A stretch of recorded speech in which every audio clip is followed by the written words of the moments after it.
नमस्कार। आज हम एक बहुत ही अजीब और सोचने पर मजबूर करने वाली कहानी पर बात करने वाले हैं। हाँ, बिल्कुल। कैसे एक तरफा प्यार की जलन, आप कह सकते हैं, बदले की आग में बदल गई और एक बहुत काबिल इंजीनियर रेने जोशिल्डा वो हैकर्स गर्ल बन गई। जी, ये कहानी है चेन्नई की एक आईटी कंसल्टेंट की, जिसने अपने एक पुराने कलीग से बदला लेने के लिए गुजरात से लेकर 11 दूसरे राज्यों तक, मतलब पूरे देश में ही समझिए, बम धमाकों की झूठी धमकियां भेजी। बाप रे। हाँ, और ये सिर्फ एक क्राइम स्टोरी नहीं है। इसमें टेक्नोलॉजी है, इंसानी साइकोलॉजी है, जुनून है, और इन सब का एक बहुत खतरनाक घालमेल है। तो ये रेने जोशिल्डा, थोड़ा इनके बारे में बताएं, कौन थी ये? सुना है कोई 30 साल की आईटी कंसल्टेंट। हाँ, चेन्नई में एक मल्टीनेशनल कंपनी में सीनियर कंसल्टेंट थी, और क्वालिफिकेशन रोबोटिक्स में इंजीनियरिंग, मतलब तकनीक की अच्छी खासी समझ रखने वाली प्रोफेशनल। अच्छा, तो मतलब वो जानती थी कि वो क्या कर रही है तकनीकी तौर पर। बिल्कुल। और यही बात इस कहानी को और भी पेचीदा बनाती है कि कैसे एक इतनी होनहार, इतनी काबिल प्रोफेशनल इस रास्ते पर चली गई। ये अपने आप में एक बड़ा सवाल है। और वजह क्या थी इस सब के पीछे? रिपोर्ट्स तो कहती हैं कि एक तरफा प्यार और रिजेक्शन। जी, बताया जाता है कि वो अपने एक सहकर्मी दिव्य प्रभाकर के लिए करीब 2 साल से जुनून की हद तक फिदा थीं। 2 साल काफी लंबा वक्त है। हाँ, और जो फरवरी 2025 में प्रभाकर ने किसी और से शादी कर ली, तो रेने का दिल टूट गया बुरी तरह, और उसने ठान लिया कि वो बदला लेगी। पर ये सब अचानक तो नहीं हुआ होगा, मतलब शादी के बाद एकदम से? नहीं नहीं, ऐसा नहीं है। पहले भी संकेत थे। वो प्रभाकर के आसपास जो दूसरी महिलाएं होती थीं, उन्हें परेशान करती थीं। यहां तक सुनने में आया है कि एक महिला ने तो तंग आकर नौकरी ही छोड़ दी थी। और हद तो तब हो गई जब उसने प्रभाकर के नाम से एक फर्जी शादी का सर्टिफिकेट बनवाया और दफ्तर में बांट दिया। ये चीजें दिखाती हैं कि मामला धीरे धीरे किस तरफ बढ़ रहा था, ये जुनून किस हद तक जा रहा था। साफ है, ये जुनून बिल्कुल काबू से बाहर जा रहा था। अगर हम थोड़ा मनोवैज्ञानिक पहलू देखें तो मकसद पैसा कमाना तो था नहीं। नहीं, बिल्कुल नहीं। सिर्फ बदला लेना, एक तरह की पर्सनल सेटिस्फैक्शन शायद। आपने बिल्कुल सही पकड़ा।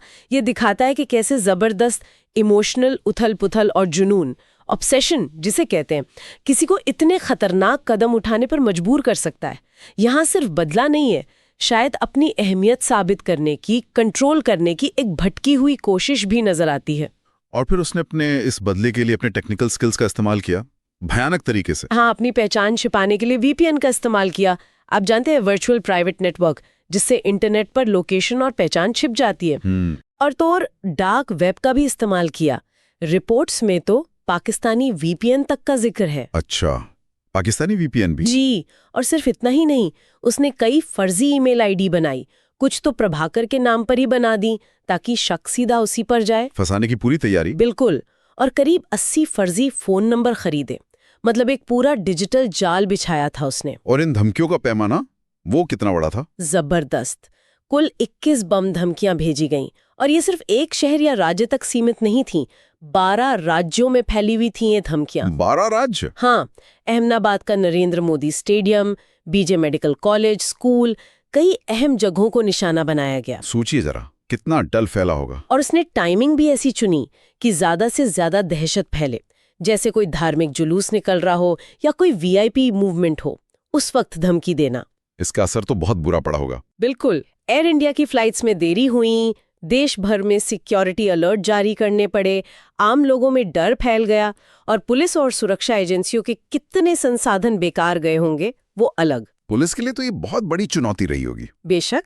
अहमदाबाद साइबर क्राइम यूनिट ने लीड ली इस जांच में, और कई राज्यों की पुलिस और उनकी साइबर यूनिट्स सब मिलकर काम कर रहे थे। कैसे ट्रैक किया फिर उसे?